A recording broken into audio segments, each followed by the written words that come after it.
অথবা বুঝে আমাদেরকে চিট করতেছে। আমি সবসময় বলি দুটো জিনিস, একটা না বুঝে বলা আর একটা বুঝে বলা। এদের কথাবার্তায় মনে হয় না না বুঝে বলছে, না, এরা চিট করতেছে, আড়াল করার চেষ্টা করছে, গোপন করার চেষ্টা করছে। আর যারা কোরআন হাদিস গোপন করে তারা মালাউন। এবং এই গোপন করার একটা অভ্যাস, এটা বোঝা যাচ্ছে যে বায়াত গ্রহণ করা জায়েজ, অথচ এরা বলতেছে বায়াত গ্রহণ করা এগুলো বেদাত। কোথায় আছে বায়াত গ্রহণ করা জায়েজ? বুখারী শরীফের প্রথম খণ্ড 550 পৃষ্ঠা, বুখারী শরীফের প্রথম খণ্ড 3599 পৃষ্ঠা এবং প্রথম খণ্ড 410 পৃষ্ঠা। হুজুরের নাত রসুল পাঠ করা সুন্নত, নাত শুনে হুজুর উপহার দিয়েছেন, বুখারী শরীফ প্রথম খণ্ড 453 পৃষ্ঠা।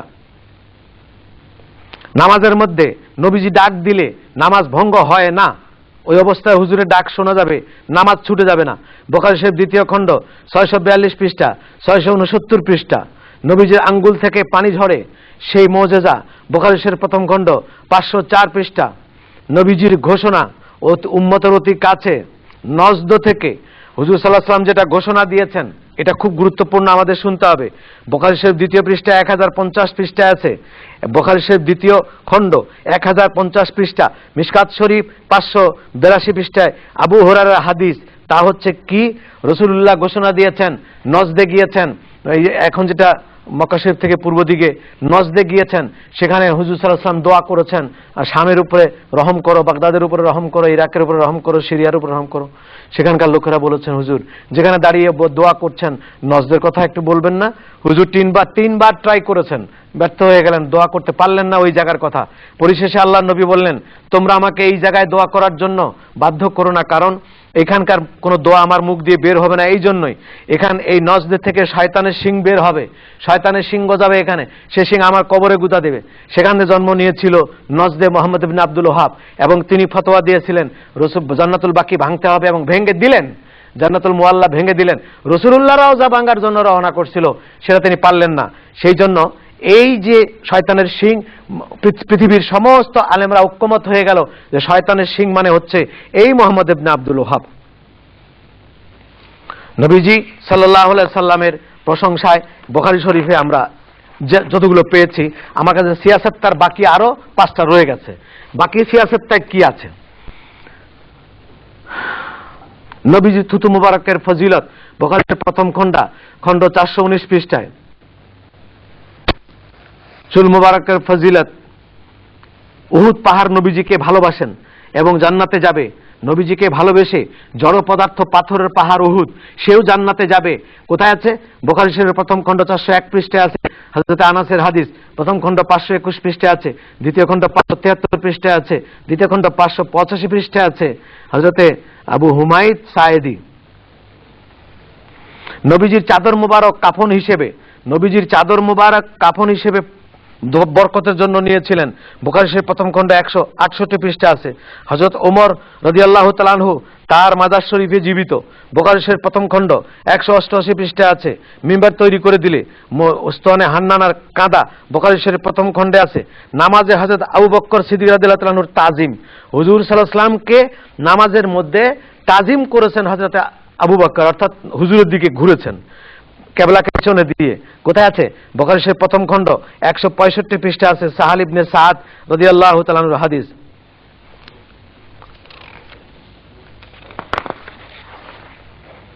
নবীজি সাল্লাল্লাহু আলাইহি ওয়াসাল্লাম জবান মুবারকের বরকত, বুখারী শরীফ দ্বিতীয় খণ্ডে আছে। প্রত্যেক নবীর দোয়া কবুল, জিয়ারতের উদ্দেশ্যে সফর করা জায়েজ।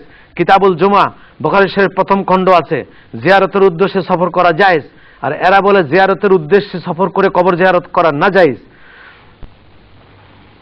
নবীজিকে ধন সম্পদের চাবিকাঠি দেয়া হয়েছে, নবীজিকে ধন সম্পদের চাবিকাঠি দেয়া হয়েছে। কোথায় আছে? বুখারী শরীফ প্রথম খণ্ড 508 পৃষ্ঠা, হযরত আনাসের হাদিস, দ্বিতীয় খণ্ড 142 পৃষ্ঠায় আছে। নবীজি সাল্লাল্লাহু আলাইহি সাল্লামের সামনে থেকে পিছনে নামাজিকে দেখতেন। হুজুর সামনে নামাজ পড়াতেন আর পিছনে মুসল্লিদেরকে হুজুর দেখতে পেতেন। কোথায় আছে? বুখারী শরীফ প্রথম খণ্ড 59 পৃষ্ঠায় আছে। হযরত আবু হুরায়রা রাদিয়াল্লাহু তাআলা আনহুর হাদিস, প্রথম খণ্ড 162 পৃষ্ঠায় আছে, প্রথম খণ্ড 88 পৃষ্ঠায় আছে। এখন আসুন, এই যে নবীজি মাটি মাটি মাটি মাটি মাটি মাটি বলে বলে এরা পাগল হয়ে গেল। আহারে, কতবার মাটি বললো, মুখে ফেনা তুলে ফেললো মাটি বলতে বলতে। অথচ দেখুন বুখারী শরীফের প্রথম খণ্ড 181 পৃষ্ঠায় হযরত কাব ইবনে মালিক রাদিয়াল্লাহু আনহু, মিশকাত শরীফ 510 পৃষ্ঠায় আছে। 10 নম্বর হাদিয়ায় দেখেন, 510 পৃষ্ঠার হাদিসের 10 নম্বর হাদিয়ায় দেখবেন, হাসিয়ায় দেখবেন নবীজি নূর, নবী পাক সাল্লাল্লাহু আলাইহি ওয়াসাল্লাম নূরের তৈরি, নূর একথা বুখারী শরীফের প্রথম খণ্ড 181 পৃষ্ঠায় আছে, মিশকাত শরীফের 510 পৃষ্ঠায় 10 নম্বর হাসিয়ার মধ্যে পাবেন। হুজুর সাল্লাল্লাহু আলাইহি সাল্লাম নূর। নবীজি কষ্ট হলে আল্লাহ তাআলা সহ্য করতে পারেন না, নবীজির কোনো কষ্ট হলে আল্লাহ তাআলা সহ্য করতে পারে না। এটা বুখারী শরীফের 2য় খণ্ড 568 পৃষ্ঠা হযরত ওমরের হাদিস। নবীজি কষ্ট হলে পরে আল্লাহ তাআলা সহ্য করতে পারে না, আল্লাহ তাকে মালাউন বলে ডেকেছেন। তাহলে রাসূলুল্লাহকে আমি আদবের খাতিরে দাঁড়িয়ে সালাম দিতে চাচ্ছি, আমি দাঁড়াবো। রাসূলুল্লাহ সাল্লাল্লাহু আলাইহি সাল্লাম মদিনাতে আছেন, শুয়ে আছেন, এখানে আসা লাগবে না, হুজুর ওখানেই আছেন। আমি বাংলাদেশ থেকে হুজুরকে আল্লাহর প্রেরিত হাবিব দোস্ত জেনে, আমার আকা ও মাওলা নবী জেনে আমি তাকে সালাম দিলাম, দাঁড়িয়ে সালাম দিলাম, ইয়া নবী সালাম আলাইকা, সুন্দর করে সালাম দিলাম।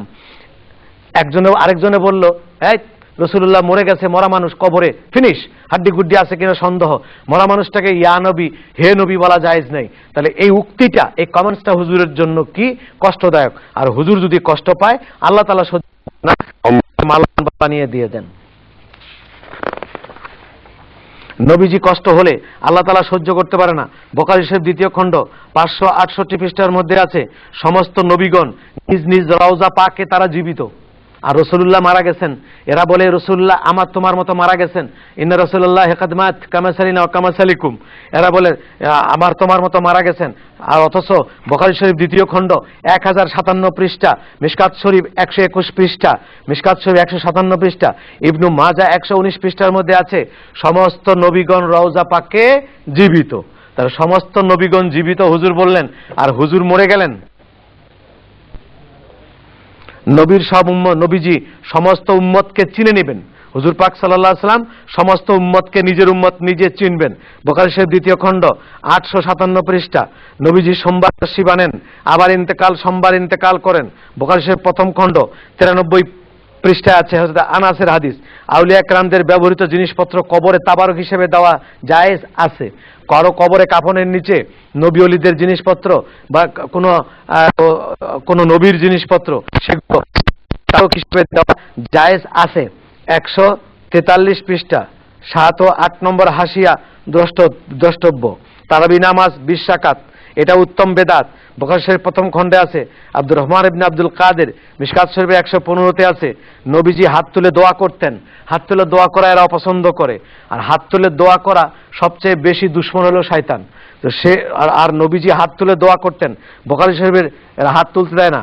নবীজি হাত তুলে দোয়া করতেন, বুখারী শরীফের 2য় খণ্ড 984 পৃষ্ঠায় হুজুর বলেছেন।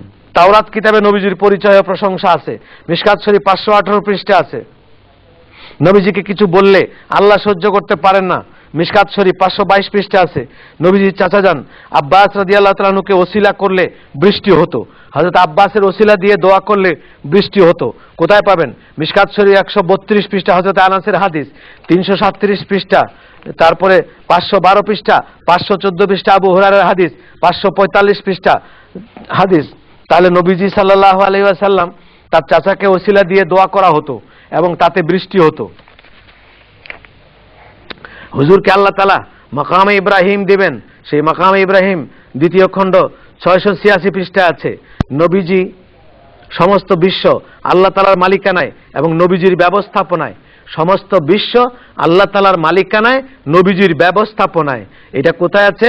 আবু হুরায়রা রাদিয়াল্লাহু তাআলা আনহুর হাদিস, মিশকাত শরীফে 355 নম্বর হাদিস। নবীজি সাল্লাল্লাহু আলাইহি ওয়াসাল্লামের একটা চুল মোবারকের বরকতে রোগীরা ভালো হয়ে যেত। কোথায় আছে প্রমাণ? মিশকাত শরীফ 391 পৃষ্ঠা। কবরের সামনে রেখে, কেবলাকে পেছনে রেখে দোয়া করার বিধান। কবরকে সামনে নিয়ে দোয়া করা যাবে, রাসূলুল্লাহ রওজা শরীফকে সামনে নিয়ে দোয়া করা উত্তম যাবে। কোথায় আছে? বুখারী শরীফ 2য় খণ্ড 939 পৃষ্ঠা, হযরত আনাস রাদিয়াল্লাহু তাআলা আনহুর হাদিস। আবু দাউদ শরীফ 461 পৃষ্ঠায় আছে। মিশকাত শরীফের হাসিয়া 154 নম্বর হাসিয়ায়, 2 নম্বর হাসিয়া 154 পৃষ্ঠা নম্বরে আছে, কবরকে সামনে নিয়ে দোয়া করা যাবে। আমরা বুখারী শরীফের সামান্য একটু বলতে পারলাম, রয়ে গেল 5টি হাদিস। আমরা আবার 5টি হাদিস অন্য সময় বলবো। এখন একটা ছোট্ট বই যেটা আমরা হজ থেকে আসার সময় সবাই পাই, দেখেন সেখানে যারা নিজের আল্লাহর মধ্যে ওসিলা করা যাবে না, ওসিলা দিয়ে আমরা তো রসুল্লাহর উপরে ভরসা করি না, সর্বসম্ম রসুল্লাহ সাল্লাল্লাহু আলাইহি ওয়াসাল্লামকে আহ্বান করি না, তার কাছে সরাসরি ক্ষমা চাই না, এটা মিথ্যে করে অপবাদ দিয়ে আমাদের উপরে চালিয়ে দেওয়া হয়েছে। হুজুর পাক সাল্লাল্লাহু আলাইহি ওয়াসাল্লামের মান সম্মান ক্ষুণ্ণ করবার জন্য এটা করা হয়েছে। সুতরাং এটাকে কি ইমানদার বলবো আমরা? তারপর আমরা যদি আরেকটু সামনে পাবো,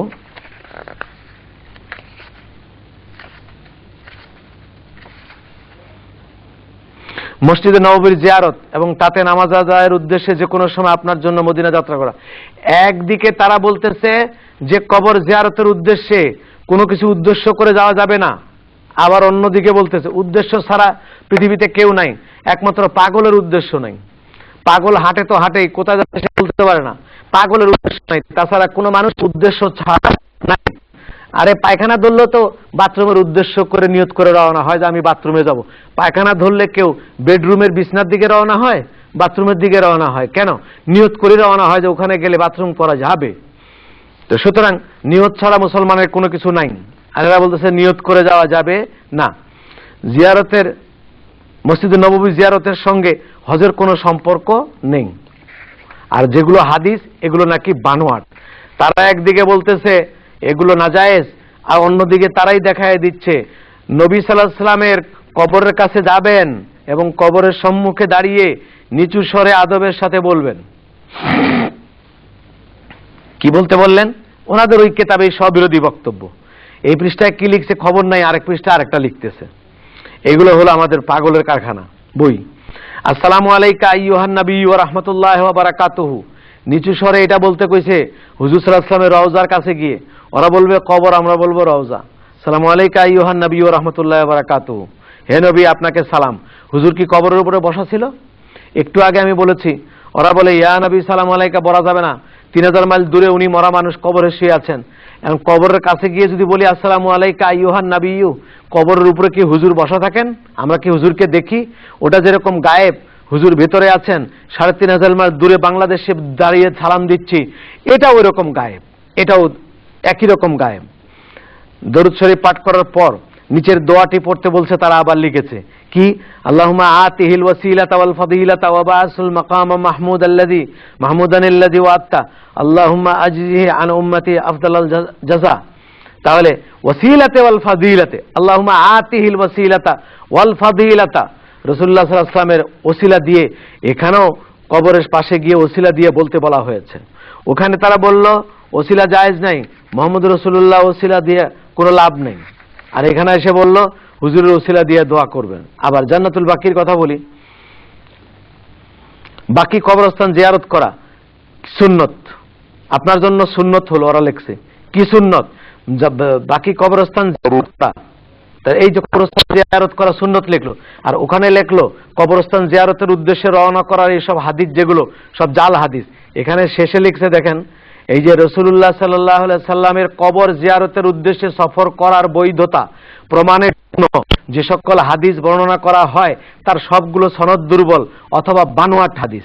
রসুলের কবর জিয়ারত করার উদ্দেশ্যে যাওয়ার নিয়ত করার যেসব হাদিস বলা হয় এরা বলল এগুলো বানোয়াট হাদিস। আর ওরাই বলতেছে আপনার জন্য সুন্নত হলো বাকি কবরস্থান জিয়ারত করা, যেখানে উসমানের কবর আছে, উহুদের শহীদানদের কবর আছে, এইসব হযরত হামজার কবর আছে, আপনি তাদেরকে সালাম দেবেন, তাদের জন্য দোয়া করবেন।